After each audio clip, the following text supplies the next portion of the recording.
It's so good to be on stage. The picture on the TEDx website shows, but I'm still better known as, because almost a decade ago, I performed my last concert after a great career. I traveled the world, worked with wonderful people, won prizes, lots of successes, no frustrations. The stage was my home. When I quit playing, deciding to work in education, I found myself learning poems by heart. One every 2 weeks, to be memorized with the objective to be able to recite it fluently. My poor children had to endure this madness of a poem-reciting mother at breakfast. Busy old fool, unruly son, why dost thou thus, through windows and through curtains, call on us? Must to thy motions lovers' seasons run? Saucy, pedantic wretch! It took a while before I realized what was going on. I missed learning. Of course, I missed playing music. I missed the physical activity. I missed my precious and incredibly expensive old Italian viola. I missed the solitude of practicing. I missed the fun in the dressing room. I missed the excitement on stage. I even missed being nervous. But most of all, I missed learning. During my career, there were many new pieces composed for me, which is quite something, because one has to conquer notes that are unheard, find out how to make them come to life, develop new techniques for crazy demands, make sure to learn a whole new viola concerto by heart in just a couple of weeks. And don't underestimate the challenge of playing Bach or recording a well-known masterpiece. Musicians practice. That is what they do. It is their tough daily reality, even just to keep up a level. And a burden that may be, it's also a blessing. Musicians practice and study and learn, and they are motivated to choose a life of uncertainty and relative poverty because of their love for music.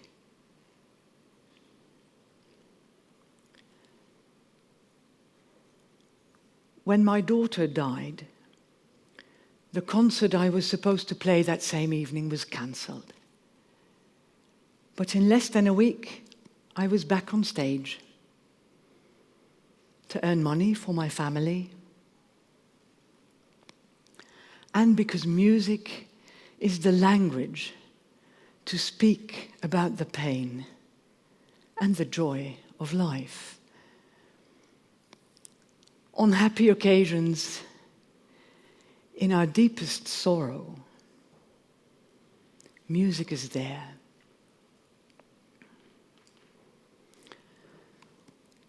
So, at conservatoires, we have the most motivated students.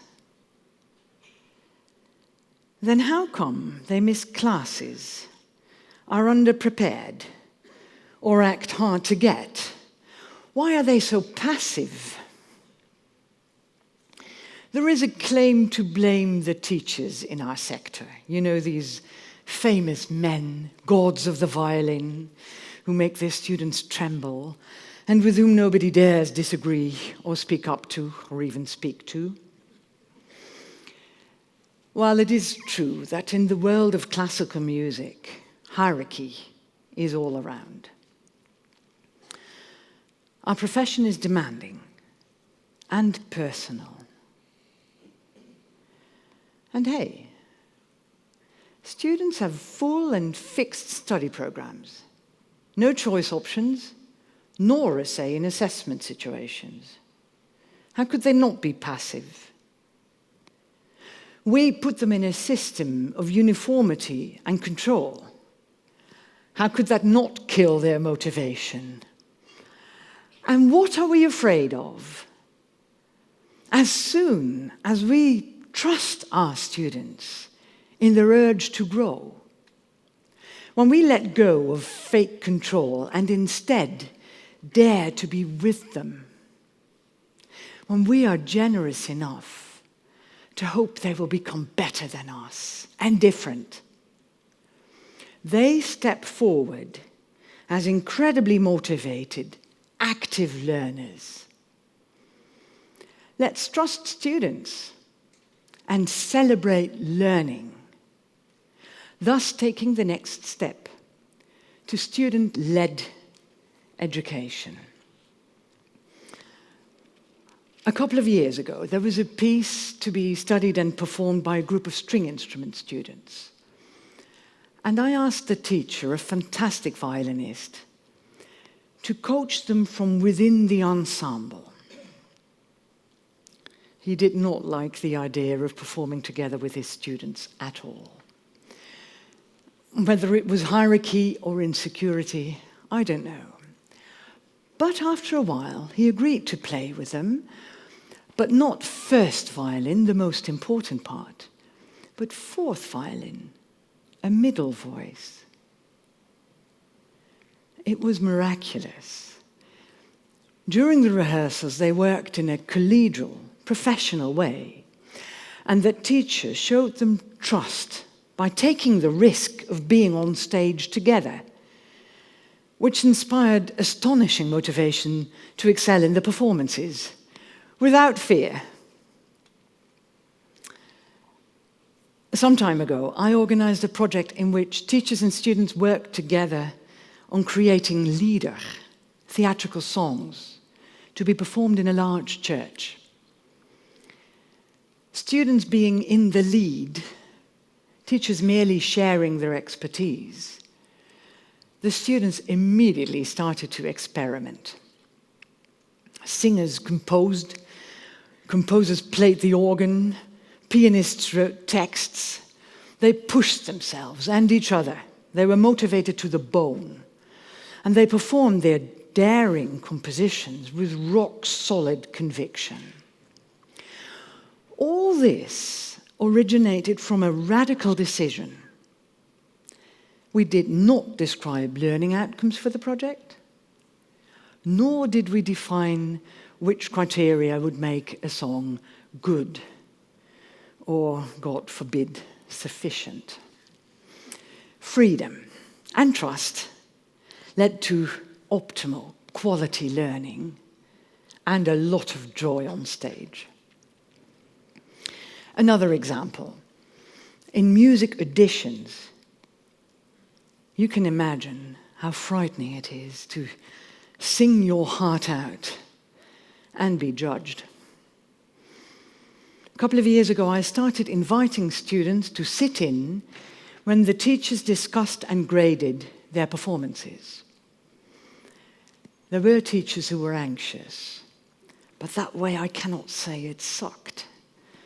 I replied, well, you might need to come up with better text. Quite quickly, we worked towards exam settings in which students have a place, a say, towards themselves and in discussion with the teachers.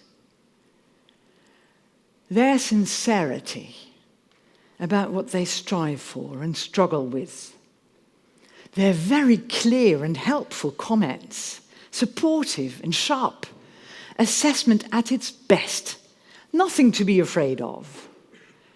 And it changed the way students perceive these frightening auditions as well. They started to own the stage.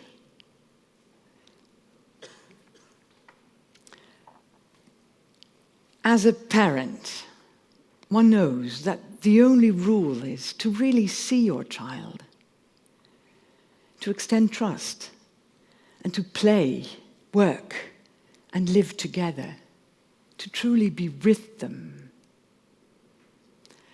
That's what education can be like as well, fearless and joyful. Thank you.